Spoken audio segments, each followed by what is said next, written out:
नमस्कार दोस्तों, स्वागत है आपका फिर से हमारे यूट्यूब चैनल पे। लास्ट क्लास में हमने एटम और मॉलिक्यूल्स के बारे में पढ़ा था। आज नेक्स्ट चैप्टर परमाणु एवं अणु की संरचना, परमाणु की संरचना के बारे में आज डिटेल डिस्कस करते हैं। ठीक है, देखिए हमने लास्ट क्लास में जाना था कि परमाणु क्या होता है, ठीक है, किसे परमाणु कहा जाता है और परमाणु की खोज किसने की थी। ठीक है, अब जब परमाणु की खोज हो चुकी थी तो उसके बाद जो वैज्ञानिकों के अंदर एक टेंडेंसी ऐसी आई कि उन्होंने परमाणु के अंदर के स्ट्रक्चर को जानने की बड़ी कोशिश की। ठीक है, और इसी के रिगार्डिंग उन्होंने कई प्रयोग भी किए, कई प्रैक्टिकल किए। ठीक है, तब जब ऐसा नहीं है कि एकदम हो गया था, ये एक प्रोसेस है, धीरे धीरे धीरे धीरे चलती गई। ठीक है, तो अब हम देखते हैं कि जो आज तो हमें पता है कि परमाणु के अंदर इलेक्ट्रॉन होते हैं, प्रोटॉन होते हैं, न्यूट्रॉन होते हैं। ठीक है, और परमाणु न्यूट्रल होता है, उदासीन होता है। ठीक है, पर जब कोई इसकी खोज कर रहा था तब तो किसी को नहीं मालूम था। ठीक है, तो अब सबसे पहले हुई इलेक्ट्रॉन की खोज, फिर प्रोटॉन की खोज हुई, फिर इलेक्ट्रॉन, और जब प्रोटॉन मिल गए तब जाकर किसी वैज्ञानिक ने क्या किया, अपना मॉडल पेश कर दिया जिसको बोलते हैं एटॉमिक मॉडल। फिर उसमें कुछ कमियां निकली, फिर दूसरे ने उसको सही किया, फिर उसके में कमियां निकली, फिर तीसरे ने इसको सही किया। एक ऐसे प्रोसेस चलती गई चली गई। ठीक है, तो आपको यही पता होना चाहिए कि प्रोसेस क्या थी, क्योंकि यहाँ से क्वेश्चन आ जाते हैं कई बार। ठीक है, तो सबसे पहले देखते हैं हम कि इलेक्ट्रॉन की खोज कैसे हुई। और देखिए दोस्तों, अगर आपको इलेक्ट्रॉन का फंडा समझ में आ गया ना, ठीक है, तो आपको इलेक्ट्रिसिटी चैप्टर भी आसानी से समझ में आ जाएगा। क्यों? क्योंकि इलेक्ट्रॉन ही अगर मूव करता है तभी इलेक्ट्रिसिटी जनरेट होती है। ठीक है, तो चलो स्टार्ट करते हैं परमाणु की संरचना। देखिए, जो सबसे पहले जो इलेक्ट्रॉन की खोज है, इलेक्ट्रॉन की खोज हुई थी कैथोड किरणों की वजह से, कैथोड किरणों की वजह से। ठीक है, वैसे तो इलेक्ट्रॉन की खोज किसने की थी? जे थॉमसन ने। ठीक है, अगर आपसे पूछा जाए कि इलेक्ट्रॉन की खोज किसने की है तो क्या लगाएंगे आप? जे थॉमसन ने। ठीक है, और किसकी वजह से हुई थी? कैथोड किरणों की वजह से। ठीक है, अब ये कैसे हुई थी ये आपको पता होना चाहिए। ठीक है, जो जे थॉमसन थे इन्होंने एक प्रयोग किया, डिस्चार्ज ट्यूब ली। क्या ली? एक डिस्चार्ज ट्यूब, उसकी हेल्प से इलेक्ट्रॉन की खोज की। अब कैसे की? देखिए, उन्होंने क्या किया, एक डिस्चार्ज ट्यूब ली,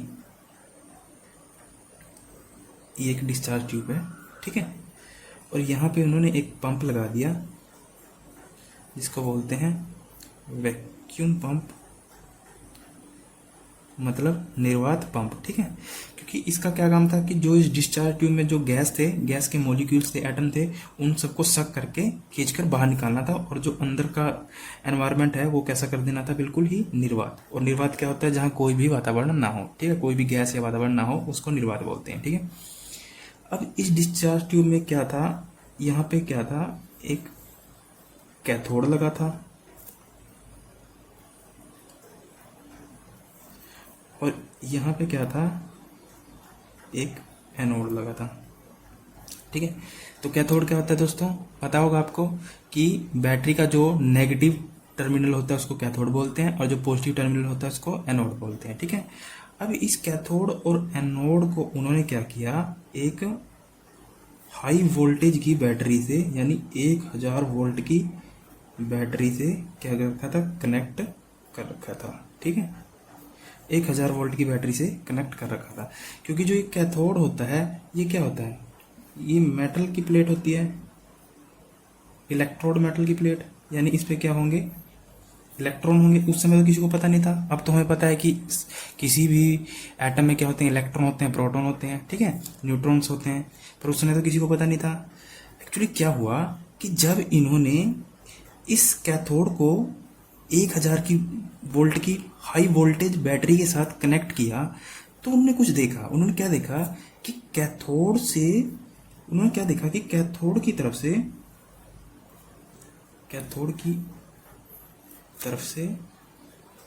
कुछ अदृश्य किरणें,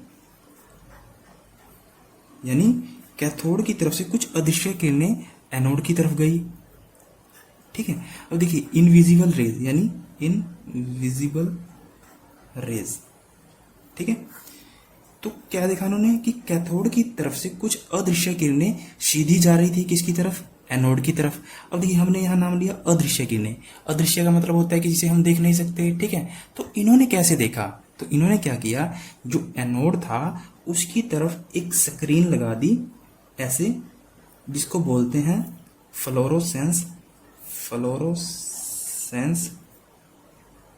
स्क्रीन। ठीक है, ये फ्लोरोसेंस स्क्रीन किसे कहते हैं कि जिस पर अगर कोई कण या पार्टिकल लड़ेगा तो वहां क्या होगी, चमक उत्पन्न होगी। ठीक है, तो फ्लोरोसेंस स्क्रीन क्या होती है कि अगर इस पर कोई पार्टिकल लड़ेगा तो उस पर क्या होगी, चमक उत्पन्न होगी, क्योंकि इलेक्ट्रॉन भी तो क्या है, पार्टिकल है, कण है। ठीक है, तो अब क्या हुआ कि यहां से, क्योंकि मेटल की प्लेट थी तो मेटल में तो आपको पता ही है इलेक्ट्रॉन प्रोटॉन होते हैं, तो बैटरी लगा वोल्टेज लगाने से क्या हुआ कि जो यहाँ मेटल के प्लेट के इलेक्ट्रॉन थे उनके बीच का जो बॉन्ड टूट गया और यहाँ से इलेक्ट्रॉन निकल के ऐसे ऐसे जा रहे थे।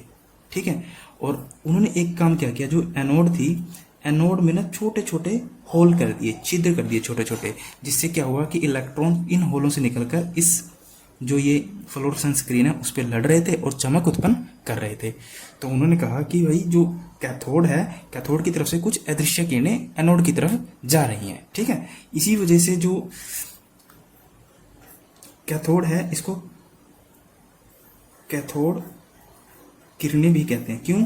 क्योंकि ये कहां से जा रही थी, इसका नाम कैथोड किरणें क्यों पड़ा, क्योंकि ये कैथोड से एनोड की तरफ जा रही थी। ठीक है, तो अब देखा इन्होंने कि जो ये कैथोड किरणें हैं कि ये कैसी हैं, यानी इन पे कैसा चार्ज है।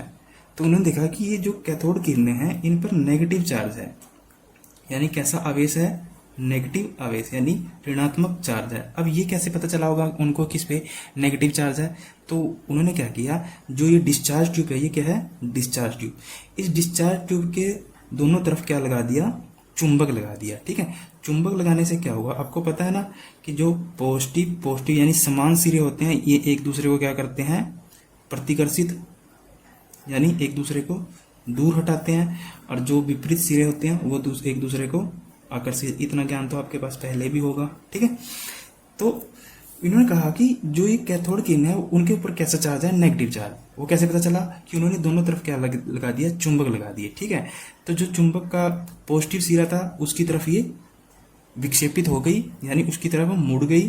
तो इससे क्या पता चला कि जो इन पे जो आवेश है वो कैसा है, नेगेटिव। ठीक है, तो जो कैथोड किरणें होती हैं, क्योंकि यहां से इलेक्ट्रॉन निकल रहे थे, ऐसा तो है नहीं का एक इलेक्ट्रॉन निकल रहा था, कई इलेक्ट्रॉन निकल रहे थे, एक तो कई संख्या में इलेक्ट्रॉन निकल रहे थे, सैकड़ों में। ठीक है, जो कैथोड किरणें होती हैं, कैथोड किरणें वो क्या होती हैं, कई इलेक्ट्रॉनों का पुंज होती हैं। पुंज मतलब या फिर ग्रुप कहो या समूह। ठीक है, कई इलेक्ट्रॉनों का ग्रुप होती है। अगर आपसे पूछा जाए कैथोड किरणें किन्हें कहते हैं, तो क्या कहोगे आप, इलेक्ट्रॉनों के पुंज को या इलेक्ट्रॉनों के समूह को क्या कहा जाता है, कैथोड किरणें। ठीक है, अभी इलेक्ट्रॉन की डेफिनेशन नहीं आई है, इलेक्ट्रॉन की डेफिनेशन अब आएगी। ठीक है, कैथोड किरणों से इसको, कैथोड किरणों की वजह से इलेक्ट्रॉन की खोज हुई है।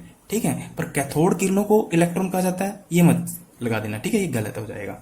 देखिए, अब जो कैथोड किरणें हैं ये क्या है, इलेक्ट्रॉनों का ग्रुप है या पुंज है। ठीक है, जो अब एक इलेक्ट्रॉन तो होगा नहीं, क्योंकि कई इलेक्ट्रॉन है, कई छोटे छोटे कण हैं, इलेक्ट्रॉन के कई छोटे छोटे कण हैं। ठीक है, जो कैथोड किरणें हैं किससे मिलकर बनी है, इलेक्ट्रॉनों के पुंज से। जो कैथोड किरणों का एक कण है, यानी एक सिंगल पार्टिकल है, सिंगल पार्टिकल यानी एक कण, उसको नाम दिया गया इलेक्ट्रॉन का। ठीक है, इलेक्ट्रॉन। तो अगर आपसे पूछा जाए कि इलेक्ट्रॉन क्या है, तो आप क्या कहेंगे, कैथोड किरणों के सिंगल पार्टिकल को क्या कहा जाता है, इलेक्ट्रॉन। इस तरह इलेक्ट्रॉन की खोज हुई। और इलेक्ट्रॉन पे चार्ज कैसा था, नेगेटिव। ठीक है, चार्ज कैसा था इसके ऊपर, नेगेटिव चार्ज था। अब ये कैसे पता चला, वही सिंपल, चुंबक लगाई और जो पॉजिटिव सिरा था उसकी तरफ वो विक्षेपित हो गई, मुड़ गई, तो उससे क्या पता चला, जो इलेक्ट्रॉन होता है उस पर कैसा चार्ज होता है, नेगेटिव चार्ज। ठीक है, फिर बाद में जाके थॉमसन ने क्या किया, जो इस पे चार्ज है उसको मेजर किया कि इस पे कितना चार्ज होता है। ठीक है, तो जो जब चार्ज यानी या फिर आवेश बोले या चार्ज एक ही बात है, जब चार्ज मेजर किया गया तब पाया गया कि जो इलेक्ट्रॉन होता है, इलेक्ट्रॉन पे जो चार्ज होता है -1.6 इंटू 10⁻⁻19 कूलाम, क्योंकि जो आवेश होता है उसकी इकाई क्या है मापने की, कूलाम। ठीक है, तो याद रखना जो इलेक्ट्रॉन पे जो आवेश होता है वो कितना होता है, -1.6 इंटू 10⁻⁻⁹ 19 कूलाम। ठीक है, फिर क्या हुआ, इसका मास मेजर किया गया, यानी द्रव्यमान मेजर किया गया, और द्रव्यमान आपको पता ही है। ठीक है, पदार्थ की कुल मात्रा। जब द्रव्यमान मेजर किया गया वो कितना पाया गया, 9.1 इंटू 10 की पावर -31 kg। ठीक है, तो अगर आपसे पूछा जाए कि जो इलेक्ट्रॉन पे आवेश कितना है, तो आप क्या लगाएंगे, -1.6 10 की पावर -19 कूलाम, और द्रव्यमान 9.1 इंटू 10 की पावर -31 kg। ठीक है, क्लियर। तो इलेक्ट्रॉन क्या होता है, कैथोड किरणों का एक सिंगल पार्टिकल क्या कहलाता है, इलेक्ट्रॉन। और इलेक्ट्रॉन की खोज किससे हुई, तो आप क्या लगाएंगे, कैथोड किरणों की वजह से। और किसने की, जे थॉमसन ने। ठीक है, ये 4-5 पॉइंट आप याद रखना। अब देखिए इलेक्ट्रॉन की खोज हो चुकी है। ठीक है, अब देखते हैं हम थोड़ा कि प्रोटॉन की खोज कैसे हुई। ठीक है, अब देखते हैं कि प्रोटॉन की खोज कैसे हुई थी। प्रोटॉन की खोज, प्रोटॉन की खोज की थी ई गोल्डस्टीन ने। ठीक है, प्रोटॉन की खोज किसने की थी, ई गोल्डस्टीन ने।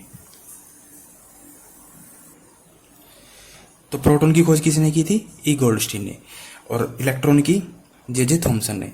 और इलेक्ट्रॉन की खोज हुई थी कैथोड किरणों की वजह से, और जो प्रोटॉन की खोज हुई है वो कैनाल किरणों की वजह से, किरणों की वजह से। ठीक है, अब देखिए जो प्रोटॉन की खोज हुई वो भी सेम प्रोसेस था, यही डिस्चार्ज ट्यूब का ही प्रोसेस था, प्रयोग था। अब क्या किया उन्होंने, क्या किया, जो ये फ्लोरोसेंस स्क्रीन थी वो अब किस साइड लगा दी, कैथोड की तरफ। बस ये एक डिफरेंस था, बाकी सब प्रयोग सेम था। ये क्या किया, जो ये फ्लोरोसेंस स्क्रीन थी वो कैथोड की तरफ लगा दी, और सेम वोल्टेज की बैटरी के साथ इसको कनेक्ट किया गया। और जब इतनी वोल्टेज की बैटरी के साथ इसको कनेक्ट किया गया तो देखा गया कि जो यहाँ से कुछ पार्टिकल्स जाके, अब उन्होंने जो यहाँ पे जो छेद यहाँ पे किए हुए थे अब यहाँ पे कर दिए। ठीक है, और इनमें से निकल के पार्टिकल इस फ्लोरोसेंस स्क्रीन पे जा रहे थे और इस पे टकरा रहे थे, और उससे क्या हो रहा था, चमक उत्पन्न हो रही थी। ठीक है, इसकी वजह से क्या हुआ, प्रोटॉन की खोज हुई। ठीक है, तो अब सिंपल आपको पता चल गया कि प्रोटॉन की खोज कैसे हुई, न्यूट्रॉन की खोज कैसे हुई। ठीक है, पर जब देखा गया कि ये प्रोटॉन है कैसा, मतलब इस पे चार्ज कैसा है, ये पॉजिटिव है या नेगेटिव है, या धनात्मक है ऋणात्मक है। ठीक है, तो पाया गया कि जो प्रोटॉन है वो कैसा है, पॉजिटिव है। कैसे पाया गया, सेम प्रोसेस किया गया होगा, वही कि दोनों इसके डिस्चार्ज ट्यूब के दोनों तरफ चुंबक लगाई गई होगी, और जो पॉजिटिव सिरा होगा उससे वो उसको दूर फेंक रहा होगा, और जो नेगेटिव सिरा होगा वो उसकी तरफ आकर्षित हो रहा होगा। यानी चुंबक के नेगेटिव सिरे की तरफ जो कैनाल किरणें हैं वो क्या हो रही होंगी, आकर्षित हो रही होंगी। तो इससे क्या पता चला कि इस पे कैसा चार्ज है, पॉजिटिव चार्ज। ठीक है, और जब इसका चार्ज को मेजर किया गया तो वो कितना पाया गया, +1.6 इंटू 10 की पावर -90 कूलाम। ठीक है, देखिए इलेक्ट्रॉन का चार्ज भी इतना ही है, प्रोटॉन का चार्ज भी इतना ही है। डिफरेंस क्या है, इस पे पॉजिटिव चार्ज है और इस पे नेगेटिव चार्ज है। ठीक है, इसी वजह से क्या होता है, प्रोटॉन क्या होता है, न्यूट्रल होता है। ठीक है, आपको पता होगा ना कि प्रोटॉन क्या होता है, न्यूट्रल होता है, यानी उदासीन होता है। जैसे आप मान लीजिए प्लस के 10 और माइनस के 10 0। ठीक है, तो यही सिस्टम है, प्लस का इतना चार्ज और इधर नेगेटिव इतना चार्ज, तो दोनों कट के क्या हो जाते हैं, 0 हो जाते हैं, न्यूट्रल होता है। इस वजह से क्या होता है, प्रोटॉन न्यूट्रल होता है। और जब इसका मास मेजर किया गया तो मास आया 1.6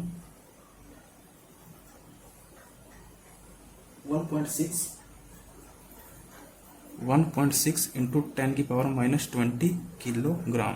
ठीक है, अब इसका मास बहुत ज़्यादा आ रहा था, प्रोटॉन का क्या है, मास बहुत ज़्यादा है, और वो कितना है, 1837 गुना बड़ा किससे है, इलेक्ट्रॉन से। ठीक है, तो अगर आपसे पूछा जाए कि प्रोटॉन का जो मास है वो कितना है, 1.6 इंटू 10 की पावर -22 kg किलोग्राम, कितना है, इलेक्ट्रॉन से कितना बड़ा है वो, 1837 ग्राम। ठीक है, तो अब देखिए इलेक्ट्रॉन की खोज होगी, प्रोटॉन की खोज होगी, इन्हीं सब चीज़ों को ध्यान में रखते हुए कि इलेक्ट्रॉन है, प्रोटॉन है, इलेक्ट्रॉन पे इतना चार्ज है, प्रोटॉन पे इतना चार्ज है, इलेक्ट्रॉन जो एटम होता है, परमाणु होता है, वो उदासीन होता है क्योंकि चार्ज एक दूसरे को काट देते हैं। ठीक है, कैंसिल कर देते हैं। तो इन चीज़ों को, इन प्रयोगों को देखते हुए सबसे पहला अब जो वैज्ञानिक थे, अब उन्होंने क्या किया, एटॉमिक मॉडल पेश करने शुरू कर दिए, अपने अपने एटॉमिक मॉडल पेश करने शुरू कर दिए। तो सबसे पहला एटॉमिक मॉडल पेश किया वो किया जे जे थॉमसन ने, जे जे थॉमसन ने, ठीक है। ये इंग्लैंड के एक वैज्ञानिक थे, तो इन्हीं के नाम जाता है पहला एटॉमिक मॉडल, ठीक है। हालांकि इनका मॉडल बाद में फेल हो कर गया और उसमें कुछ कमियां थी, वो आगे हम डिस्कस करेंगे तो आपको पता चल जाएगा, ठीक है। तो अब जो अगर आपसे पूछा जाए एग्जाम में कि पहला एटॉमिक मॉडल किसने दिया, तो आप लगाएंगे जे जे थॉमसन, पहला एटॉमिक मॉडल। अगर पूछा जाए कि एटम की खोज किसने की थी, वो डाल्टन ने की थी, ठीक है। और मॉडल किसने दिया, जे जे थॉमसन ने, ठीक है। अब देखिए इन्होंने क्या कहा, इन्होंने अपने मॉडल में बहुत अच्छी कई बातें कही और बाद में जाके फेल कर गई। इन्होंने कहा कि जो एटम है, क्योंकि हम एटम का स्ट्रक्चर पढ़ रहे हैं ना, तो जो एटम है वो क्या है, एक गोला है, ठीक है। जो एटम है वो क्या है, एक गोला है। और कैसा गोला है, धनात्मक, यानी पूरा एटम क्या है, धनात्मक है, यानी पॉजिटिव गोला है। स्फेरिकल यानी किस टाइप का है, इस टाइप का कहा। उन्होंने कहा कि जो एटम होता है वो क्या है, पूरा एक गोला है। कैसा गोला है, पॉजिटिव गोला है, ठीक है। और जो इलेक्ट्रॉन्स हैं वो इस गोले में इलेक्ट्रॉन्स है कहीं कहीं धसे हुए हैं, ठीक है। इलेक्ट्रॉन्स क्या है, कहीं कहीं धसे हुए हैं। जैसे पूरा गोला कैसा है, पॉजिटिव, और इलेक्ट्रॉन कहीं कहीं ऐसे ऐसे धसे हुए हैं, ठीक है। ये नहीं बताया कि इलेक्ट्रॉन कैसे धसे हुए हैं, क्या, बस ये बता दिया कि इलेक्ट्रॉन गोला है, एक कैसा गोला है, धनात्मक गोला है, धनात्मक आवेश है पूरा गोले एटम का, ठीक है। यानी जो एटम है वो क्या है, एक गोला है, कैसा गोला है, धनात्मक, ठीक है। और उस पर जो इलेक्ट्रॉन है वो कहीं कहीं धसे हुए हैं, ठीक है। इसी वजह से और एक बात कही इन्होंने कि जो अगर वैद्युत रूप से देखा जाए, जो एटम है वो कैसा है, उदासीन। अगर आपसे पूछा जाए कि एटम कैसा है, एटम की नेचर कैसी है, तो आप क्या लगाएंगे, उदासीन, न्यूट्रल। क्यों, क्योंकि आपको पता है कि जितने इलेक्ट्रॉन होते हैं, जितना इलेक्ट्रॉन का चार्ज होता है उतना ही प्रोटॉन का चार्ज होता है, ठीक है। बट क्या होता है, इलेक्ट्रॉन नेगेटिव होता है, प्रोटॉन पॉजिटिव होता है, वो एक दूसरे को कैंसिल कर देते हैं, जीरो आ जाता है। इस वजह से क्या है, ये उदासीन है, ठीक है। और इन्होंने एक बात और कही कि जो इलेक्ट्रॉन का जो नेचर है वो है उदासीन, ठीक है। और इसी वजह से जो थॉमसन का मॉडल है, इसको तरबूज मॉडल या फिर प्लम पुडिंग मॉडल भी कहा जाता है, ठीक है। क्यों का तरबूज मॉडल क्यों कहा जाता है, क्योंकि इन्होंने तरबूज के साथ कल्पना की इसकी, कैसे कि जैसे मान लीजिए वाटरमेलन होता है तरबूज, जो उसका अंदर का जो रेड भाग होता है उसको क्या बोल दिया इन्होंने कि पूरा एटम कैसा है, तरबूज जैसा, कि वो रेड भाग, पूरा रेड भाग है तरबूज में, क्या होता है, अंदर पूरा रेड भाग होता है। और जो उसके बीज होते हैं ब्लैक ब्लैक, वो इलेक्ट्रॉन की तरह कहीं कहीं धसे हुए हैं, ठीक है। इसी वजह से जो थॉमसन का मॉडल है उसको क्या बोला जाता है, तरबूज मॉडल भी कहा जाता है। अगर आपसे पूछा जाए कि तरबूज मॉडल किसने, यानी एटम का तरबूज मॉडल किसने पेश किया, तो क्या लगाएंगे आप, जे जे थॉमसन, ठीक है। और पहला एटॉमिक मॉडल जे जे थॉमसन। और इसको प्लम पुडिंग मॉडल भी कहा जाता है, ठीक है। प्लम पुडिंग क्या होता है, एक एक्चुअली जर्मनी की एक मिठाई है, ठीक है। एक मिठाई का नाम है जर्मनी की। मिठाई में क्या होता है कि जो काजू की पूरी मिठाई प्लम की है, और जो उसमें काजू किशमिश होते हैं ऐसे धसे होते हैं, ठीक है। और काजू किशमिश की तुलना किससे कर दी, इलेक्ट्रॉन से। और पूरा जो मिठाई है वो क्या बोल दिया, एटम, ठीक है। यानी एटम पूरा पॉजिटिव है और जो काजू किशमिश है वो इलेक्ट्रॉन कहीं कहीं धसे हुए हैं, ठीक है। इस वजह से इनको प्लम पुडिंग मॉडल भी कहा जाता है, ठीक है। तो अगर पूछा जाए कि प्लम पुडिंग मॉडल किसने दिया, तो आप लगाएंगे जे जे थॉमसन, ठीक है। तो इसी ये मॉडल जो पहला मॉडल दिया इन्होंने, ये कुछ बातें कहीं और इसी वजह से इनको नोबेल भी मिला। 1906 में सबसे बड़ा नोबेल प्राइज दिया गया इनको, ठीक है। केमिस्ट्री के क्षेत्र में सबसे ज्यादा बड़ा नोबेल प्राइज इनको मिला 1906 में। बट कुछ समय बाद क्या हुआ, कई कम से कम 50-60 साल तक इनका ये मॉडल चला, ठीक है। पर कुछ समय बाद क्या हुआ, ये मॉडल फेल कर गया। अब ये फेल क्यों कर गया, क्योंकि जो अगले साइंटिस्ट आए रदरफोर्ड, उन्होंने जो अपना मॉडल दिया उसके आधार पर ये मॉडल क्या हो गया, फिट नहीं बैठ रहा था, फेल कर गया, ठीक है। अब आपको अगर अगला मॉडल समझ में आएगा तब आपको पता चलेगा कि जो जे जे थॉमसन का मॉडल था, पहला एटॉमिक मॉडल, वो क्यों फेल कर गया, ठीक है। तो चलो स्टार्ट करते हैं रदरफोर्ड का मॉडल।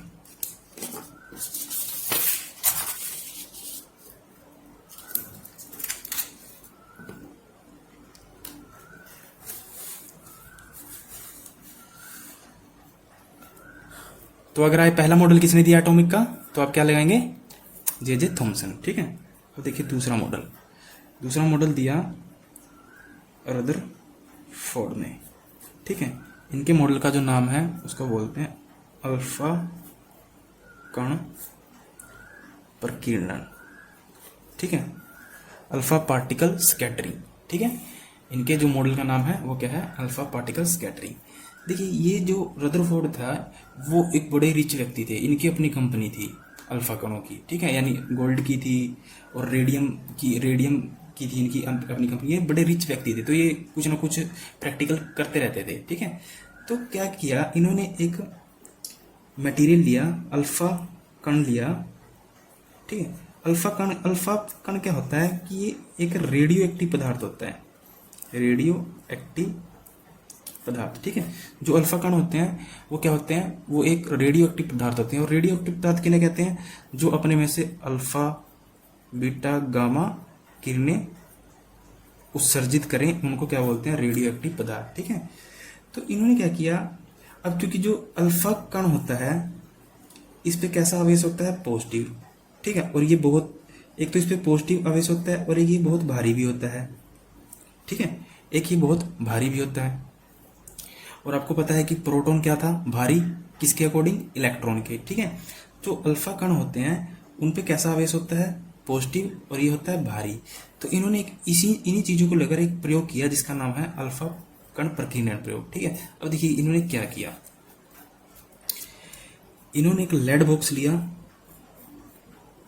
शीशे का बॉक्स। ठीक है, उसमें अल्फा पार्टिकल रख दिया। ठीक है, और इस लेड बॉक्स, ये अल्फा पार्टिकल के सामने एक पतली सी, बिल्कुल ही पतली सी एक फॉयल ली, गोल्ड फॉयल। जैसे कि मैंने आपको बताया कि ये एक बार में थोड़ी ना हुआ होगा, कई बार बार प्रयोग किए गए होंगे तब जाके, या ये नहीं है कि एक ही समय में हो गया था, कई बार किए होंगे प्रयोग तब जाके किसी रिजल्ट पे पहुंचे होंगे। ठीक है, ये क्या लिया इन्होंने, गोल्ड की फॉइल। गोल्ड क्यों लिया, क्योंकि आपको पता है कि गोल्ड को कितना भी पीट कर मतलब पतला किया जा सकता है। ठीक है, इस वजह से इन्होंने क्या लिया, गोल्ड को चूज किया। और इसके चारों तरफ क्या लगा दी, इसके चारों तरफ लगा दिया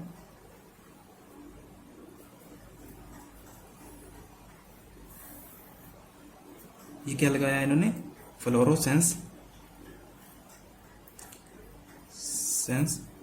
स्क्रीन, यानी प्रदीप्त पट्टी। क्योंकि ये क्यों लगाई थी, क्योंकि अगर इस पर कोई कण लगेगा, ठीक है, तो क्या होगा, चमक उत्पन्न करेगा। ठीक है, अब देखिए इन्होंने ये पता क्या जानना चाहते थे, ये सिर्फ ये जानना चाहते थे कि जो थॉमसन ने एटॉमिक मॉडल दिया है कि जो उसके अंदर इलेक्ट्रॉन है उसका स्ट्रक्चर कैसा है, उनका जो सेटअप है वो किस तरह का है, यानी कहाँ, जैसे थॉमसन ने क्या बोल दिया था कि जो इलेक्ट्रॉन है वो कहीं कहीं धसे हुए हैं। ठीक है, ये जानना चाहते हैं कि इलेक्ट्रॉन कहीं कहीं धसे हुए हैं या फिर किसी एक क्रम में या फिर किसी लाइन में लगे हुए हैं, कहीं व्यवस्थित है, वो उनका इलेक्ट्रॉन का सेटअप जानने की कोशिश कर रहे थे। ठीक है, तो अब देखा गया कि जब इन्होंने प्रयोग किया कि जो अल्फा कण है, क्योंकि अल्फा क्या है, एक अल्फा कण क्या होता है, रेडियो एक्टिव पदार्थ, यहाँ से क्या होता है, किरणें निकलती रहती हैं। ठीक है, तो उन्होंने देखा कि जब अल्फा कण था, जब अल्फा कण से जब इस पे गोल्ड फॉइल पे किरणें टकराई तो क्या हुआ, अधिकतर जो किरणें क्या थी वो क्या हो गई, इससे पार कर गई। ठीक है, अब देखना, इसको समझना अच्छे से, क्या प्रोसेस था इसका, इस मॉडल में क्या था। मैंने आपको बताया जो अल्फा पार्टिकल होते हैं उस पर होता है पॉजिटिव चार्ज। ठीक है, और थॉमसन ने बताया था कि जो एटम होता है वो कैसा, अधिकांश एटम का जो भाग है वो कैसा है, पॉजिटिव, यानी जो पॉजिटिव भाग है वो क्या है, एटम में सबसे ज्यादा, और इलेक्ट्रॉन कहीं कहीं धसे हुए हैं। ठीक है, ये भी पॉजिटिव है और ये भी पॉजिटिव है अधिकांश। अगर ये तो पता है सबको कि अल्फा कण पॉजिटिव होते हैं, अगर एटम पॉजिटिव है, ज्यादा भाग एटम का पॉजिटिव है, तो वो इससे टकरा कर वापस आने चाहिए थे, पर ये तो इसके पार चले गए, क्रॉस करके। क्यों, क्योंकि ये कैसे पता चला होगा कि इसको पार करके, क्योंकि जो यहाँ पे फ्लोरोसेंस स्क्रीन लगी हुई थी, यहाँ से ये कण आए और टकराए और चमक उत्पन्न की। इससे पता चला कि जो अल्फा कण है वो गोल्ड फॉइल के आर पार गुजर गए। ठीक है, अगर एटम पॉजिटिव है, क्योंकि गोल्ड फॉइल भी तो क्या है, एक मटेरियल है, और मटेरियल में एटम, ये एटम से बना होता है, एटम में इलेक्ट्रॉन प्रोटॉन होते हैं, ठीक है। अगर एटम पॉजिटिव होता तो जो अल्फा कण है वो क्या होते, ऐसे विक्षेपित हो जाते, मुड़ जाते, क्योंकि इस पे भी पॉजिटिव, क्योंकि जो थॉमसन थे उन्होंने बताया था कि इस पे पॉजिटिव चार्ज होता है, और आपको पता है कि पॉजिटिव चार्ज एक दूसरे को प्रतिकर्षित करते हैं, यानी एक दूसरे को दूर भेजते हैं, यानी हटाते हैं, और जो अलग अलग चार्ज होते हैं वो एक दूसरे को अपनी ओर आकर्षित करते हैं, ठीक है। तो ये बड़े चकित रह गए, क्योंकि इनका मानना ये था कि अगर एटम पूरा पॉजिटिव है तो जो ये अल्फा कण है वो टकरा के वापिस आने चाहिए थे, ठीक है। पर इन्होंने देखा कि जो अधिकांश अल्फा कण है वो इससे गुजर जा रहे थे, इसको क्रॉस कर जा रहे थे, और फ्लोरोसेंस स्क्रीन पे चमक उत्पन्न हो रही थी, तो पता चल रहा था सीधा कि अल्फा कण इससे गुजर जा रहे हैं, ठीक है। और उन्होंने देखा कि कुछ कण बड़े ही मुश्किल से टकराकर वापिस आए, ठीक है। यानी जो अधिकांश कण इसमें से गुजर जा रहे थे, और कुछ कण बड़ी मुश्किल से टकराकर वापिस आए। और उन्होंने गिनती भी की कि 12,000 कणों में से एक पार्टिकल सीधा वापिस आ गया, यानी 180 डिग्री पे ही वापिस आ गया। जैसे मान लीजिए यहां से कोई पार्टिकल गया होगा, ठीक है, ऐसे गया होगा और इससे टकराया और फिर दोबारा क्या आ गया, सीधा वापिस आ गया। और ये कैसे पता चला, क्योंकि इन्होंने पीछे भी तो फ्लोरोसेंस स्क्रीन लगा रखी थी, ठीक है। तो यहाँ पे भी क्या हुआ होगा, चमक उत्पन्न हुई होगी, ठीक है। अगर थॉमसन का परमाणु मॉडल सही होता तो क्या होता कि जो ये क्या बोलते हैं, जो अल्फा कण है वो सारे के सारे टकरा कर क्या होते, वापस आते, ना कि इसमें से क्रॉस कर जाते, ठीक है। इन सब चीजों को देखते हुए उन्होंने अपना मॉडल पेश किया, अल्फा कण प्रकीर्णन, ठीक है। और अपने मॉडल के आधार पर उन्होंने क्या किया, कुछ पॉइंट बताए। वो पॉइंट क्या है, वो नोट करने लायक है, ठीक है, वो देखना। पहला पॉइंट बताया उन्होंने कि जो एटम होता है वो क्या है, अधिकांश एटम खोखला है। खोखला मतलब होलो, ठीक है। अधिकांश एटम क्या है, खोखला मतलब होलो है, खाली पड़ा है, ठीक है। और जो एटम का जो पॉजिटिव भाग है वो बहुत ही छोटी जगह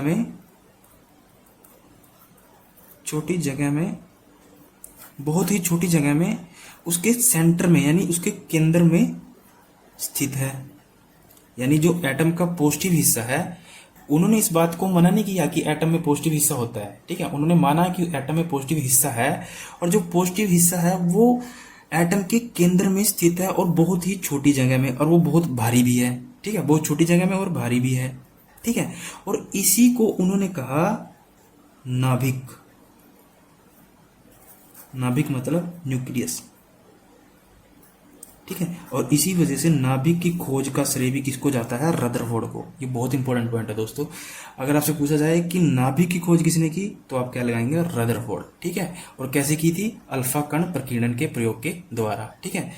अब देखिए उन्होंने कहा कि जो नाभिक है वो क्या है, भारी है, और उस पर कैसा आवेश है, पॉजिटिव आवेश है। क्यों, क्योंकि अल्फा कण कैसे हैं, पॉजिटिव, और पॉजिटिव से टकराकर क्या हो जाते हैं, प्रतिकर्षित हो जाते हैं, वापिस आ जाते हैं, ना कि उसमें से क्रॉस हो जाते हैं, ठीक है।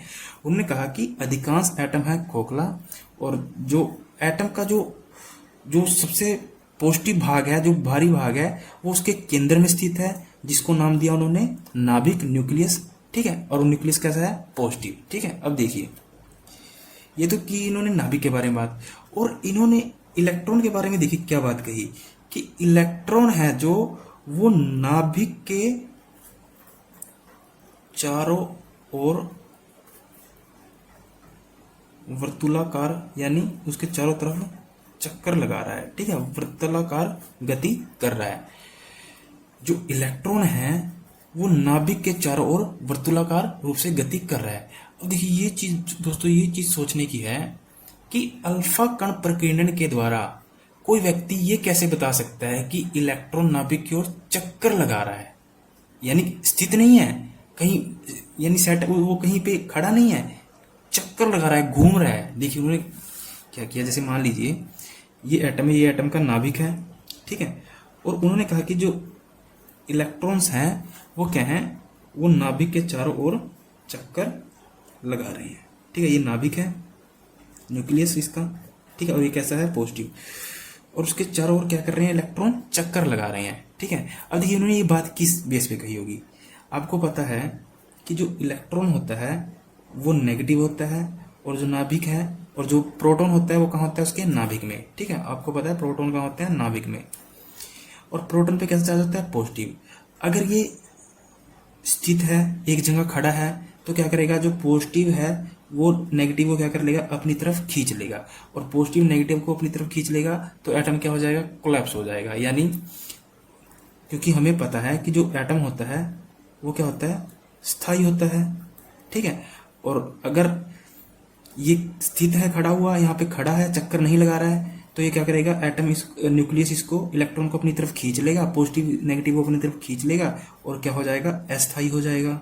ठीक है, इस वजह से कहा इन्होंने कि जो इलेक्ट्रॉन है खड़े नहीं है, वो क्या कर रहे हैं, इसके चारों ओर घूम रहे हैं। ठीक है, अब देखिए ये बात बाद में जाके इनका मॉडल थोड़े दिनों बाद क्या हुआ, समय बाद फेल कर गया। अब फेल क्यों कर गया, उसका रीजन जानते हैं कि इसका फेलियर क्यों था। अपने मॉडल में क्या क्या कहा उन्होंने कि एटम का अधिकांश भाग खोखला है, और जो पॉजिटिव भाग है वो बहुत छोटी सी जगह में है, जिसको क्या कहा गया, नाभिक। ठीक है, और उन्होंने ये भी बताया कि जो नाभिक है उसका साइज कितना है। देखिए ये भी इंपॉर्टेंट पॉइंट है कि उन्होंने बताया कि जो नाभिक का साइज है वो एटम के साइज से 1,00,000 गुना छोटा है। ठीक है, जो नाभिक का साइज है वो कितना है, एटम के साइज से 1,00,000 गुना क्या है, छोटा है। आप इसको ऐसे भी समझ सकते हो, जैसे मान लीजिए एक क्रिकेट बॉल है। ठीक है, अगर मैं क्रिकेट बॉल को नाभिक मानूं या न्यूक्लियस मानूं, और जो क्रिकेट ग्राउंड है, इस क्रिकेट ग्राउंड है, और उस क्रिकेट ग्राउंड को 5-5 किलोमीटर तक चारों तरफ फैला लो। ठीक है, यानी जो क्रिकेट ग्राउंड है वो एटम है, और जो क्रिकेट बॉल है वो क्या है, एक उसका नाभिक है। ठीक है, तो आप समझ सकते हो कि नाभिक का साइज कितना है, यानी 1,00,000 गुना छोटा है, यानी 10 की पावर -15। ठीक है, किसके, एटम के साइज से 10 की पावर 10 से। ठीक है, तो 1,00,000 गुना क्या है, छोटा है। अब देखिए कुछ समय बाद क्या हुआ, जो इनका ये मॉडल था ये फेल कर गया। अब ये फेल क्यों कर गया, देखिए इसका क्या रीजन था फेल करने का।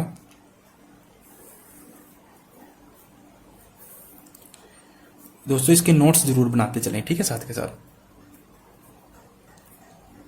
Failure of Rutherford model, Rutherford. ठीक है, अब देखिए क्योंकि जो इलेक्ट्रॉन है, इलेक्ट्रॉन क्या है, एक चार्ज पार्टिकल है, यानी आवेशित कण है, क्योंकि उस पर चार्ज कैसा है, नेगेटिव चार्ज है। ठीक है, देखिए अगर कोई भी चार्ज पार्टिकल, जैसे मान लीजिए ये तो न्यूक्लियस है, अगर कोई भी चार्ज पार्टिकल एक वृत्ताकार दिशा में गति करता है, ठीक है, अगर कोई चार्ज पार्टिकल वृत्ताकार दिशा में गति करता है, तो वो क्या करेगा, अपनी जो एनर्जी है यानी ऊर्जा, अपनी एनर्जी को क्या करता रहेगा, वो लॉस करता रहेगा। क्यों, क्योंकि देखिए इलेक्ट्रॉन अभी यहाँ है, यहाँ जाएगा, क्योंकि हर बार इसकी क्या हो रही है, जाना तो इसको ऐसे चाहिए था, जा रहा है ऐसे, यानी हर बार क्या हो रही है, इसकी दिशा चेंज हो रही है। और जब भी कोई चार्ज पार्टिकल अपनी वृत्ताकार दिशा में गति करेगा, तो अपनी दिशा तो चेंज करेगा ही करेगा। ठीक है, और दिशा चेंज करेगा तो क्या होगा, यहाँ पे त्वरण उत्पन्न होगा। ठीक है, त्वरण उत्पन्न होगा, तो इसी वजह से क्या होगा कि अगर कोई चार्ज पार्टिकल वृत्ताकार दिशा में गति करेगा तो अपनी एनर्जी को अपनी एनर्जी का लूज करेगा। जैसे मान लीजिए आप एक बैटरी है आपके पास, ठीक है, अब आप बैटरी चलाते जाए, अब कभी ना कभी तो बैटरी खत्म हो जाएगी ना, क्योंकि उसमें भी तो चार्ज होता है बैटरी में भी। ठीक है, कभी ना कभी तो लाइट खत्म हो जाएगी। ठीक है, इसी वजह से जो इलेक्ट्रॉन है अगर वो चारों तरफ गति कर रहा है तो उसकी कभी ना कभी एनर्जी लूज हो जाएगी, और कभी ना कभी एनर्जी जब लूज होगी तो इलेक्ट्रॉन आके इससे लड़ जाएगा, और इलेक्ट्रॉन मतलब जो एटम है वो क्या हो जाएगा, कोलैप्स हो जाएगा, खत्म हो जाएगा। ठीक है, तो हमें पता है, और एटम क्या होता है, स्थायी होता है। ठीक है, हमें ये पता है कि एटम क्या होता है, स्थायी होता है। ठीक है, तो इस वजह से ये जो मॉडल है जो रदरफोर्ड है इसमें जो एटम का जो स्टेबिलिटी है, स्टेबिलिटी मतलब स्थायित्व, इसकी परिभाषा नहीं दे पाए, यानी इसको क्लियर नहीं कर पाए कि, क्योंकि हमें पता है कि जो एटम होता है वो स्टेबल होता है, ये स्टेबल को डिफाइन नहीं कर पाए, ठीक है। इसी वजह से इनका मॉडल क्या हुआ, फेल हो गया, ठीक है। और जो रदरफोर्ड है इनके मॉडल को सोलर सिस्टम मॉडल भी कहा जाता है। सोलर सिस्टम मॉडल क्यों कहा जाता है, क्योंकि नाभिक के चारों तरफ क्या हो रहा था, इलेक्ट्रॉन गति कर रहे थे, ठीक है। जैसे हमारी पृथ्वी है, ठीक है, वो सन के अराउंड क्या करती है, ऐसे गति करती है, ठीक है, तो उसको सोलर सिस्टम बोलते हैं। इसी वजह से इसके मॉडल को भी क्या कहा जाता था, सोलर सिस्टम मॉडल कहा जाता है, ठीक है। अब देखिए जो इनका फेलियर था, इनके फेलियर को ठीक किया आगे नील्स बोर ने। अगला जो मॉडल दिया नील्स बोर ने दिया। अब देखिए जो रदरफोर्ड के मॉडल में कमियां थी उसको किसने दूर किया, नील्स बोर ने। नील्स बोर ने क्या कहा कि जो एटम है, जो एटम के अंदर जो इलेक्ट्रॉन है, जैसे मान लीजिए ये उसका क्या है, नाभिक, ठीक है, ये एटम का क्या है, नाभिक, और नाभिक के चारों ओर क्या होती हैं, अलग अलग ऊर्जा की, अलग अलग एनर्जी लेवल की क्या होती है, सेल बने हुए हैं, यानी सेल मतलब कोष बने हुए हैं,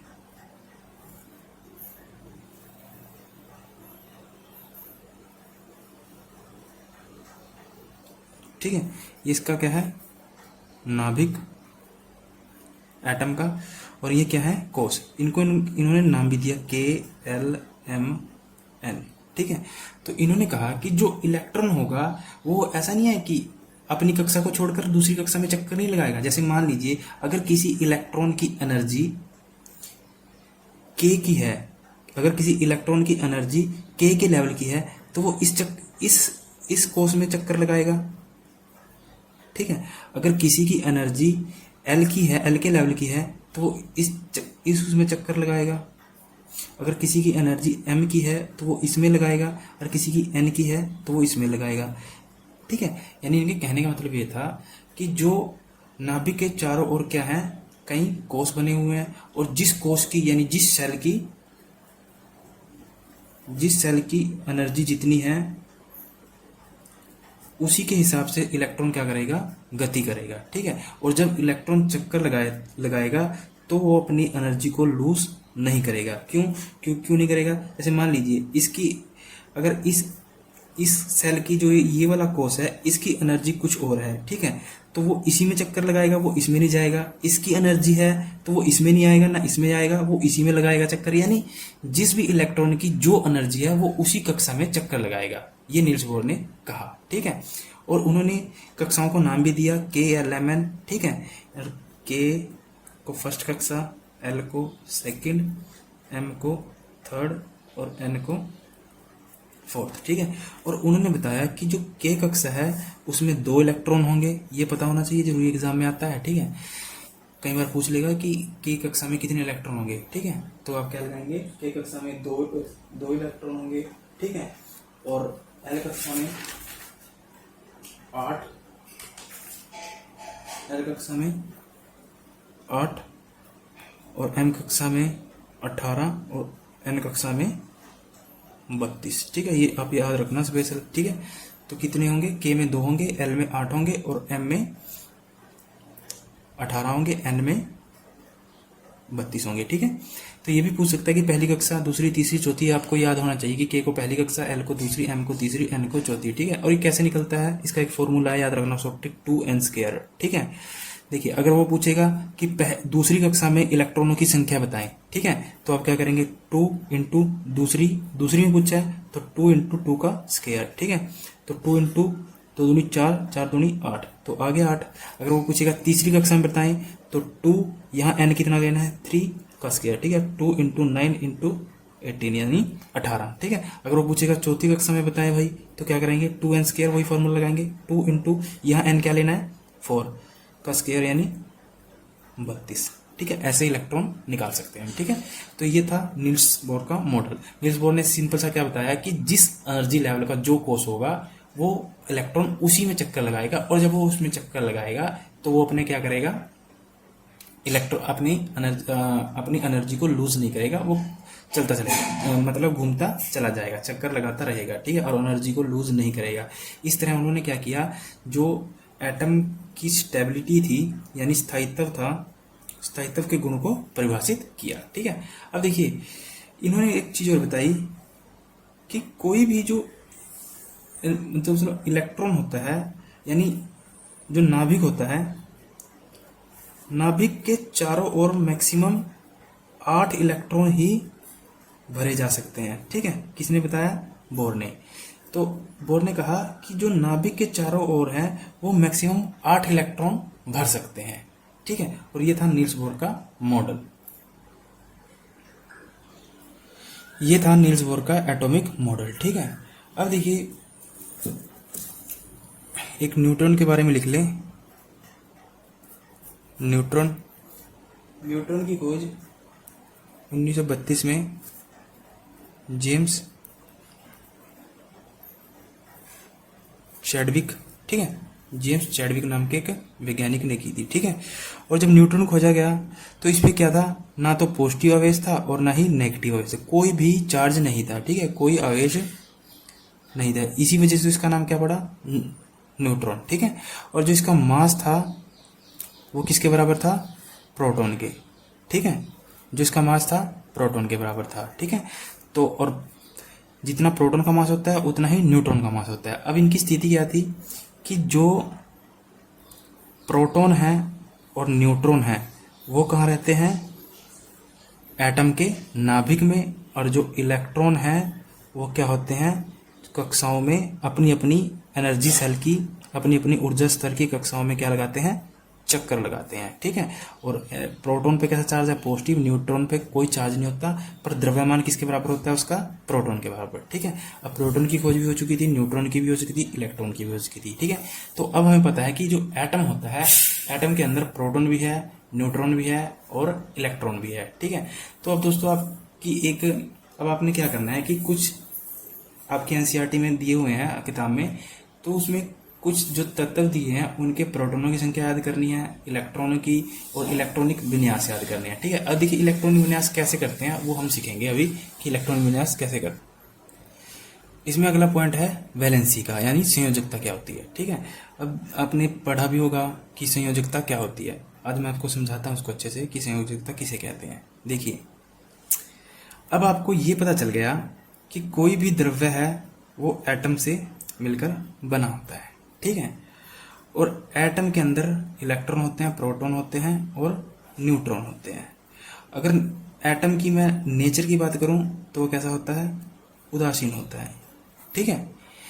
अब देखिए दोस्तों, इस संसार के अंदर हर कोई व्यक्ति, चाहे वो व्यक्ति है, चाहे जीव है, चाहे वो पदार्थ है, चाहे वो एटम है, चाहे निर्जीव है, चाहे संजीव है, हर कोई व्यक्ति क्या होना चाहता है, अपने आप में क्या स्टेबल होना चाहता है। स्टेबल का मतलब स्थायित्व प्राप्त करना चाहता है, ठीक है, स्थायित्व प्राप्त करना चाहता है। जैसे आप मनुष्य है, मनुष्य भी तो क्या है, आप भी तो क्या है कि नौकरी पाकर, ठीक है, यानी नौकरी लगकर अपनी लाइफ को एंजॉय करना चाहते हो, स्टेबल रहना चाहते हो, ठीक है। अनस्टेबल कोई भी नहीं रहना चाहता। इसी तरह जो पदार्थ होते हैं, एटम होते हैं, वो भी क्या होता है, स्टेबल रहना चाहता है, ठीक है। तो स्टेबल रहने के लिए क्या करता है कि अभी मैंने बोर के बारे में, बोर का जो मॉडल था उसमें क्या बताया था कि सबसे जो बाहरी कोश है, यानी सबसे जो बाहरी कोश है, बाहरी कोश में मैक्सिमम कितने इलेक्ट्रॉन हो सकते हैं, 8। कितने इलेक्ट्रॉन भरे जा सकते हैं, 8 इलेक्ट्रॉन भरे जा सकते हैं मैक्सिमम बाहरी कोश में, ठीक है। तो किसी भी परमाणु की जो सबसे बाहरी कक्षा में जो उपस्थित इलेक्ट्रॉनों को क्या बोलते हैं हम, संयोजकता इलेक्ट्रॉन कहा जाता है, ठीक है। क्योंकि हमें बोर के मॉडल से पता चला है कि जो किसी एटम का जो बाहरी कोश होता है उसमें अधिकतम हम मैक्सिमम 8 इलेक्ट्रॉन भर सकते हैं, ठीक है। और यह देखा गया है कि जिन भी एलिमेंट के बाहरी कोश में, यानी उनके बाहरी कोश में 8 इलेक्ट्रॉन होते हैं, ठीक है, 1 2 3 4 5 6 7 8, ठीक है। तो वो क्या होते हैं, स्टेबल होते हैं, ठीक है। और वो कोई भी रासायनिक क्रिया नहीं कर पाते हैं, रासायनिक क्रिया नहीं कर पाते, ठीक है। तो जो एटम होती है, वो जो एटम की एक नेचर होती है, वो क्या करना चाहता है, खुद को स्टेबल करना चाहता है, ठीक है। और स्टेबल कैसे करेगा, को अपने बाहरी कक्ष में कितने इलेक्ट्रॉन बनाने की कोशिश करेगा, 8 इलेक्ट्रॉन बनाने की कोशिश करेगा, ठीक है। क्योंकि प्रोटॉन तो नहीं शेयर कर सकते, क्यों, क्योंकि प्रोटॉन क्या होता है, अंदर होते हैं, एटम के अंदर होते हैं ना प्रोटॉन, और इलेक्ट्रॉन क्या होते हैं, बाहर होते हैं। तो जो चेंज होगा, जो शेयरिंग होगा, वो इलेक्ट्रॉन का ही होगा, प्रोटॉन का नहीं होगा और न्यूट्रॉन का भी नहीं होगा, ठीक है। तो कोई भी एटम नेचर में खुद को स्टेबल करना चाहता है, स्टेबल करने के लिए उसे क्या चाहिए कि उसके बाहरी कक्ष में कितने इलेक्ट्रॉन हो, 8 इलेक्ट्रॉन हो, ठीक है। यानी 8 को क्या बोलते हैं, वो अपना अष्टक पूरा करना चाहता है, ठीक है, वो अपना अष्टक को पूरा करना चाहता है, ठीक है। और 8 इलेक्ट्रॉन वाले सबसे बाहरी कक्षा को क्या बोलते हैं, हम अष्टक बोलते हैं। परमाणु अपने अंतिम कक्ष में अष्टक को प्राप्त करने के लिए अब क्या करेगा, एटम क्या होगा कि अपने बाहरी कक्ष में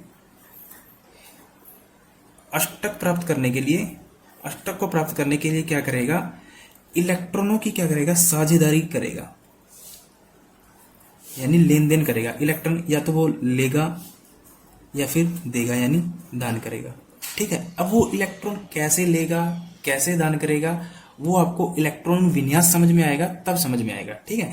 अभी हम समझ रहे हैं संयोजकता क्या होती है, ठीक है। तो किसी भी एटम के द्वारा, ठीक है, खुद को स्टेबल रखने के लिए, और स्टेबल कैसे रखता है वो, अपने बाहरी कक्ष में 8 इलेक्ट्रॉन लाकर, ठीक है। कोई भी एटम नेचर में, प्रकृति में खुद को स्टेबल रखने के लिए इलेक्ट्रॉनों को क्या करता है, शेयर करता है, अपने अष्टक को पूरा करने के लिए इलेक्ट्रॉनों का साझेदारी करता है। वो तो या तो उसे लेगा या देगा, इसी को कहा जाता है संयोजकता, ठीक है। अब डिपेंड करेगा कि वो इलेक्ट्रॉन ले रहा है या इलेक्ट्रॉन दे रहा है, ठीक है। अगर वो इलेक्ट्रॉन 4 इलेक्ट्रॉन दे रहा है तो उसकी संयोजकता कितनी होगी, 4। अगर वो 2 इलेक्ट्रॉन ले रहा है तो उसकी संयोजकता कितनी होगी, 2। आई होप आपको समझ में आ गया होगा कि संयोजकता किसे कहते हैं, ठीक है। अब देखिए इलेक्ट्रॉनिक विन्यास कैसे करते हैं। जैसे मान लीजिए मैं आपको कुछ करके दिखाता हूँ, बुक दिखाता हूँ।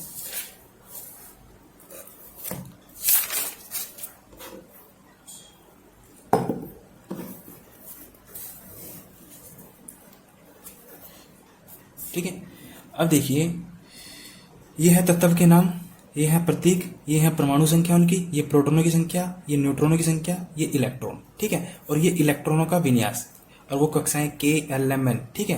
अब देखिए जो हाइड्रोजन होता है उसमें इलेक्ट्रॉन कितने होते हैं, 1, ठीक है, 1 इलेक्ट्रॉन होता है, तो उसका विन्यास क्या होगा, 1 ही, सीधा के कक्षा में ही होगा, एल में कोई नहीं होगा, क्यों, क्योंकि एक ही है, ठीक है। और अब याद रखना दोस्तों, एक हाइड्रोजन ही है जिसमें क्या होता है, एक प्रोटॉन होता है और एक इलेक्ट्रॉन होता है, न्यूट्रॉन नहीं होता, न्यूट्रॉन एब्सेंट होता है, ठीक है। और उसकी परमाणु संख्या क्या है, 1, ठीक है, उसकी परमाणु संख्या क्या है हाइड्रोजन की, 1। अब इलेक्ट्रॉनिक विन्यास कैसे करते हैं, जैसे मान लीजिए ये सल्फर है, ठीक है, सल्फर की जो इलेक्ट्रॉनों की संख्या कितनी है, 15। अब देखिए इसको कैसे करेंगे।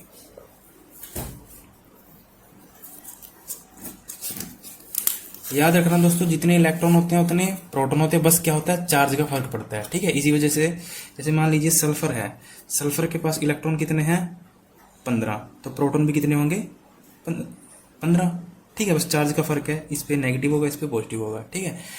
तो हमें पता है कि जो नाभिक है, नाभिक के चारों ओर 4 कक्षाएं होती है, K-L-M-N, K-L-M-N, ठीक है। पहली कक्षा में अधिकतम 2 इलेक्ट्रॉन आ सकते हैं, ठीक है। पहली कक्षा में कितने भरने हैं, 2 भरने हैं, ठीक है। अब 15 में से 2 भर दिए तो कितने बच गए हमारे पास, 13। उसके बाद हमें 8 भरने हैं और 8 से ज्यादा नहीं भरने हैं, ठीक है। 8 भरने हैं और 8 से ज्यादा नहीं भरने हैं, ठीक है। अब हमने पहली कक्षा में कितने भरने हैं, 2। याद रखना पहली कक्षा में के में कितने भरने हैं, सिर्फ 2, ना तो 1 भरना है, ना 2, ना 3 भरना है, ना 2 से कम ना 2 से ज्यादा, ठीक है। तो कितने भरने हैं, ओनली 2। अब जो सल्फर है, सल्फर के पास कितने इलेक्ट्रॉन है, 15 इलेक्ट्रॉन है, ठीक है। 15 में से मैंने 2 भर दिए, कितने बच गए मेरे पास, 13 बच गए, ठीक है। उसके बाद मैंने बताया कि बाहरी कक्षा में, उसके बाद की बाहरी कक्षा में हम मैक्सिमम 8 भर सकते हैं, 8 से ज्यादा नहीं भर सकते, 8 से ज्यादा बिल्कुल भी नहीं भर सकते। तो यहां कितने भरेंगे हम, 8, तो 8 और 2 10, कितने बच गए, 5। तो इसमें कितने भर देंगे, 5, और इसमें खाली छोड़ देंगे, ठीक है। तो अब देखिए जो सल्फर है, जो सल्फर की जो सबसे बाहरी कक्षा कौन सी हुई, m, उसमें कितने इलेक्ट्रॉन है, 5। ठीक है। अब देखिए, अब मैंने बताया कि अगर कोई भी एटम स्टेबल रहना चाहता है तो वो क्या करेगा, अपना अष्टक को पूरा करना चाहेगा। ठीक है। तो अब देखिए सल्फर के पास क्या है, अपने अष्टक को पूरा करने के लिए, यानी जो बाहरी कक्ष में जितने इलेक्ट्रॉन है उसको 8 बनाने के लिए, इसके लिए क्या है कि वो किसी एटम से क्रिया करेगा, किसी एलिमेंट से क्रिया करेगा, और उसके लिए क्या आसान है कि वो 3 इलेक्ट्रॉन दे दे। अब देखिए, अपने अष्टक को पूरा करने के लिए इसके पास 2 ऑप्शन है, या तो वो 5 इलेक्ट्रॉन का दान कर दे, या फिर वो 3 इलेक्ट्रॉन ग्रहण कर ले। ठीक है। तो आपको साफ साफ दिखाई दे रहा है कि इसके लिए आसान क्या रहेगा, 3 इलेक्ट्रॉन ग्रहण करना, क्योंकि 5 इलेक्ट्रॉन दान करना तो मुश्किल है। ठीक है। 3 इलेक्ट्रॉन ग्रहण करना ही। अब जैसे मान लिया अगर ये अपना अष्टक पूरा करना चाहता है तो ये क्या करेगा, 3 इलेक्ट्रॉन को क्या करेगा, ग्रहण करेगा, और यही कहलाता है, ये जो 3 इलेक्ट्रॉन ग्रहण करेगा यही कहलाता है संयोजकता। ठीक है। आई होप आपको क्लियर हो गया होगा। ठीक है। 1-2 हम और इलेक्ट्रॉनिक विन्यास करके देखते हैं, फिर आपको समझ में आ जाएगा अच्छे से। ठीक है।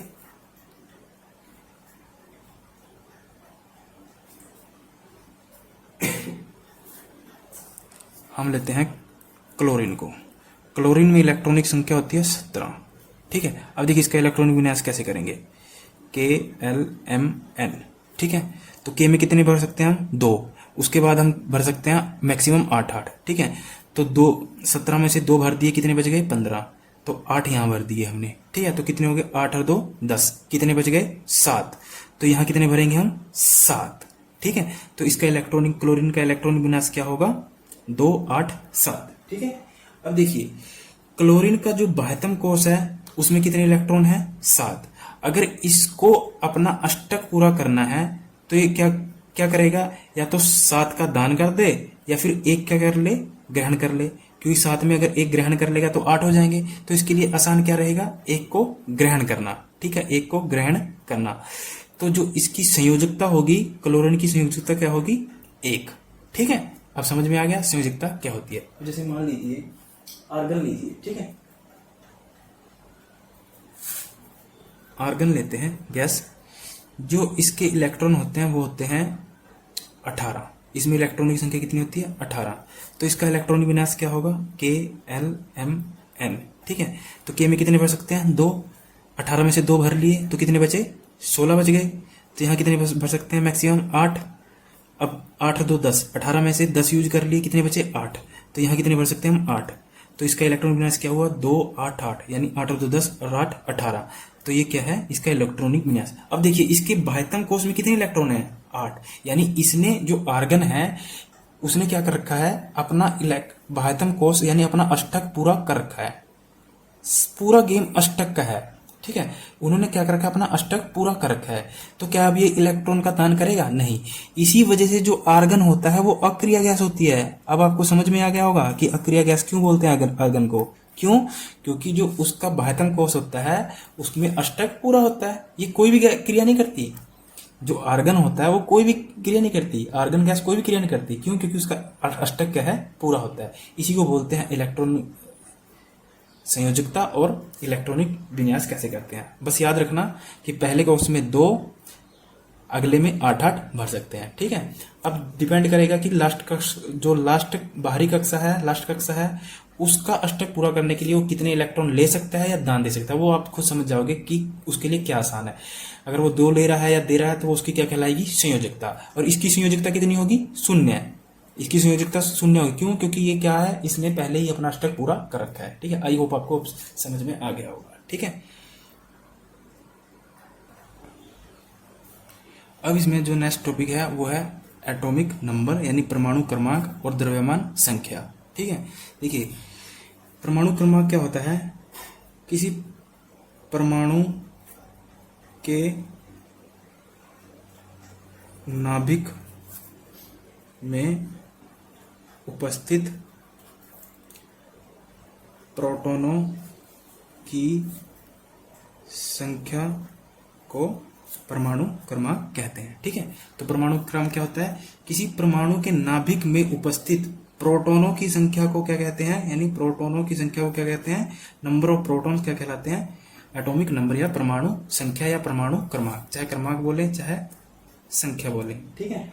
और इसको जो एटॉमिक नंबर होता है इसको किससे दर्शाते हैं हम, जेड से, ठीक है, जेड से। तो इसको हम ऐसे भी लिख सकते हैं, Z is equal to T, यानी नंबर ऑफ प्रोटॉन्स, ठीक है। तो Z is equal to P, यानी जो परमाणु क्रमांक है वो क्या है, परमाणु के नाभिक में उपस्थित प्रोटॉनों की संख्या, ठीक है। जितने प्रोटॉन होंगे उतने क्या कहलाएंगे, उसका क्या कहलाएगा, परमाणु क्रमांक। जैसे हम कार्बन का एग्जांपल लें, कार्बन का जो परमाणु संख्या है वो कितनी है, 6। कार्बन की जो परमाणु संख्या है वो 6, क्यों, क्योंकि इसमें प्रोटॉन भी कितने हैं, 6, ठीक है। क्योंकि जितने प्रोटॉन होंगे उतने ही क्या, वही क्या कहलाता है इसका एटॉमिक नंबर, ठीक है। इसको बोलते हैं एटॉमिक नंबर। और द्रव्यमान संख्या क्या होता है, इसको जेड से दर्शाते हैं, इसको किससे दर्शाते हैं, जेड से। और द्रव्यमान संख्या क्या होता है, किसी परमाणु के नाभिक में उपस्थित प्रोटॉन प्लस न्यूट्रॉन की कुल संख्या को क्या बोला जाता है, द्रव्यमान संख्या। और इसको किससे दर्शाते हैं हम, ए से दर्शाते हैं, ठीक है। तो इसको कैसे लिख सकते हैं, A is equal to P plus N, ठीक है, पी प्लस एन। और जब मैंने आपको न्यूट्रॉन्स पढ़ाया था अभी पीछे, तो उसमें मैंने बताया था कि जो न्यूट्रॉन्स होते हैं वो कितना, उसका द्रव्यमान कितना होता है, प्रोटॉन के बराबर होता है, मास के बराबर होता है। संख्या अलग अलग हो सकती है, ठीक है, नंबर अलग अलग हो सकता है, पर जो मास होता है वो दोनों का क्या होता है, इक्वल होता है, ठीक है। तो द्रव्यमान संख्या क्या होती है, परमाणु के नाभिक में उपस्थित प्रोटॉनों प्लस न्यूट्रॉनों की कुल संख्या को क्या बोला जाता है, द्रव्यमान संख्या। और इसको ए से दिखाते हैं, ठीक है। अब देखिए इसको लिखते कैसे हैं, ठीक है, इसको लिखते कैसे हैं। एक्स मतलब किसी तत्व का संकेत, ठीक है। यहां लिखेंगे हम ए, मतलब ए का क्या मतलब हुआ, द्रव्यमान संख्या। यहां लिखेंगे हम जेड, मतलब परमाणु क्रमांक, ठीक है। अब देखिए, अब खुद देखिए आप, किसी भी चीज को लिख कर देखते हैं हम, जैसे हम कार्बन को लिख के देखते हैं, ठीक है। कार्बन की परमाणु संख्या कितनी है, ये दे रखा है 6, ठीक है। प्रोटॉनों की संख्या कितनी है उसमें, 6, और न्यूट्रॉनों की संख्या कितनी है, 6, ठीक है। अब देखिए यहां तत्व का संकेत, यानी अगर हम कार्बन को लिखना चाहे तो कार्बन का संकेत क्या है, C, ठीक है। और ऊपर क्या लिखते हैं हम, द्रव्यमान संख्या। और द्रव्यमान संख्या क्या होता है, परमाणु के नाभिक में उपस्थित प्रोटॉन और न्यूट्रॉनों की संख्या। तो यहाँ दो तत्व क्या है, कार्बन। कार्बन में प्रोटॉनों की संख्या कितनी होती है, 6, और न्यूट्रॉनों की संख्या कितनी होती है, 6। तो कितना हुआ, 12, ठीक है। तो ऊपर क्या लिखेंगे हम, द्रव्यमान संख्या 12, और नीचे क्या लिखते हैं हम, एटॉमिक यानी परमाणु क्रमांक, ठीक है, यानी परमाणु संख्या। और ये द्रव्यमान संख्या है। और द्रव्यमान संख्या क्या होती है, परमाणु के नाभिक में उपस्थित प्रोटॉनों की संख्या को क्या बोलते हैं, ओनली प्रोटॉनों की संख्या को बोलते हैं एटॉमिक नंबर, ठीक है। और इसमें प्रोटॉनों की संख्या कितनी होती है कार्बन के, 6। तो इसको कैसे लिखेंगे, 12C6, ठीक है। तो अगर वो नीचे वाला होगा तो आप पहचान जाएंगे कि वो क्या है, एटॉमिक नंबर है, परमाणु क्रमांक है। और ये ऊपर वाला क्या होता है, द्रव्यमान संख्या है, ठीक है। अब देखिए यहाँ से एक रिलेशन निकलता है, जैसे मान लीजिए Z is equal to P. Z का मतलब आप समझ चुके हो, एटॉमिक नंबर, ठीक है। और इज इक्वल टू पी मतलब प्रोटॉनों की संख्या। और यहां से आपने लिखा A is equal to P plus N, ठीक है। तो आप यहां से पी का मान जेड भी भर सकते हो, ठीक है। एक रिलेशन तो ये आ गया, एक रिलेशन तो ये आ गया, और एक थर्ड रिलेशन भी निकल सकता है इसका। ए इज इक्वल टू क्या लिखेंगे आप, जेड प्लस एन। जेड का मतलब क्या है, एटॉमिक नंबर, ठीक है। और एन का मतलब न्यूट्रॉनों की संख्या, और ए का मतलब क्या है, द्रव्यमान संख्या। ये मैं आपको क्यों बता रहा हूं कि कई बार कोई क्वेश्चन आ सकता है कि इतने प्रोटॉन है, इतने न्यूट्रॉन है, परमाणु क्रमांक बताएं, द्रव्यमान संख्या बताएं। क्योंकि यहां से हमने ये जो थर्ड रिलेशन बनाया है, क्यों बनाया है, कैसे बनाया है और क्यों बनाया है? क्योंकि हमें पता है कि जो एटॉमिक जेड क्या होता है, इसको हम बोलते हैं atomic number. Z is equal to क्या होता है? प्रोटॉन, यानी नंबर ऑफ प्रोटॉन। ठीक है, यानी जेड को मैं पी लिख सकता हूँ, पी को जेड लिख सकता हूँ, ये इक्वल का निशान है। ठीक है, तो और जो हमारा द्रव्यमान संख्या होती है जिसको हम ए से दिखाते हैं, वो क्या होती है? प्रोटॉन प्लस न्यूट्रॉन की कुल संख्या। ठीक है, तो यहाँ प्रोटॉन है और प्रोटॉन को मैं लिख सकता हूँ जेड, तो यहाँ जेड भी लिख सकता हूँ। तो कई बार वो एक दो को मिसिंग कर देगा और बोल देगा कि ये बताएं। ठीक है, तो इन फॉर्मूले के हिसाब से हम ये पता कर सकते हैं। ठीक है, आई होप आपको समझ में आ गया होगा। अब देखते हैं हम दोस्तों समस्थानिक, जिसकी चर्चा मैंने कल की थी कि आइसोटोप क्या होते हैं और जिसकी वजह से जो डाल्टन का जो सिद्धांत था वो ब्रेक हुआ था। ठीक है, आइसोटोप क्या होते हैं? एक ही तत्व क्या रहेगा? एक ही रहेगा, जिनके परमाणु संख्या क्या होती है? एटॉमिक नंबर, यानी नंबर ऑफ प्रोटॉन्स, जिसको हम किससे दिखाते हैं? ए से। ठीक है, जिनकी परमाणु संख्या तो समान हो बट द्रव्यमान संख्या मतलब जेड, द्रव्यमान संख्या क्या हो? अलग अलग हो, उसको क्या बोलते हैं? समस्थानिक। ठीक है, और तत्व कौन सा रहेगा? एक ही तत्व सॉरी, एक ही तत्व जिनकी परमाणु संख्या क्या हो? समान हो, परंतु द्रव्यमान संख्या अलग अलग हो, उसको क्या बोलते हैं? समस्थानिक, यानी आइसोटोप। जैसे कार्बन, आपको पता है जैसे अभी हमने ये सीखा कि ऊपर क्या लिखते हैं हम? द्रव्यमान संख्या, नीचे क्या लिखते हैं हम? परमाणु क्रमांक, यानी ऊपर ए नीचे जेड। और ए क्या होता है? Is equal to number of proton, और जेड क्या होता है? प्रोटॉन प्लस न्यूट्रॉन की संख्या। ठीक है, और बीच में क्या लिखते हैं? तत्व का संकेत। ठीक है, अब जैसे मान लीजिए ये है समस्थानिक कि एक ही तत्व जिनके परमाणु संख्या समान हो बट द्रव्यमान संख्या क्या हो? अलग अलग हो, उसको बोलते हैं आइसोटोप या समस्थानिक। ठीक है, अब देखिए कार्बन, इनका जो नीचे क्या है? परमाणु क्रमांक क्या है?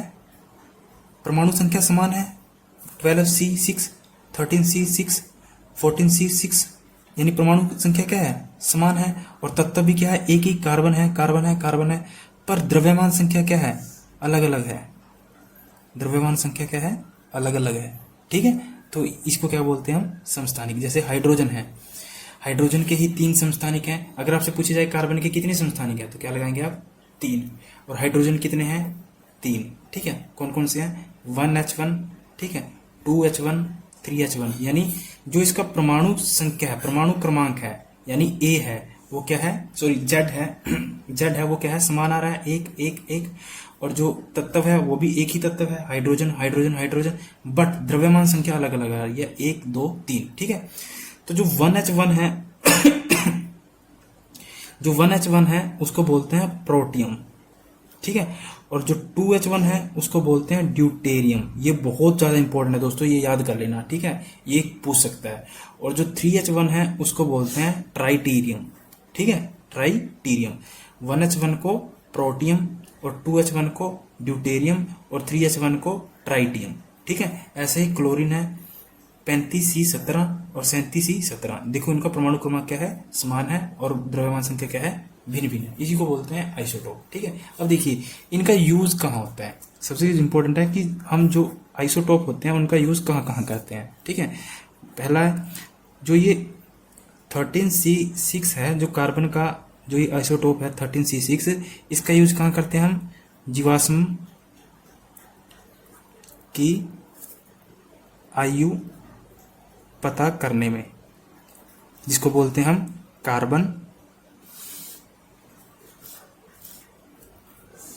Carbon dating method. ठीक है, यानी जीवाश्म की आयु का पता करने में, कोई जीवाश्म कितना पुराना है उसकी आयु पता करने में किसका यूज करते, किसके आइसोटोप का यूज करते हैं हम? कार्बन के 13C6 का। ठीक है, यानी 13C6 का। और उसको क्या बोलते हैं? इस विधि को कार्बन डेटिंग मेथड। इसमें क्या होता है कि इस पे जो 13C6 है, अगर कोई जीवाश्म पाया गया है तो 13C6 को उस पर छिड़क देते हैं, और छिड़कने से क्या होता है उसमें कुछ लाइनें डल जाती हैं। उन लाइनों को काउंट करके पता किया जाता है कि ये कितने करोड़ वर्ष पुराना है। ठीक है, इसी को बोलते हैं कार्बन डेटिंग मेथड। ठीक है, दूसरा है, एक है यूरेनियम।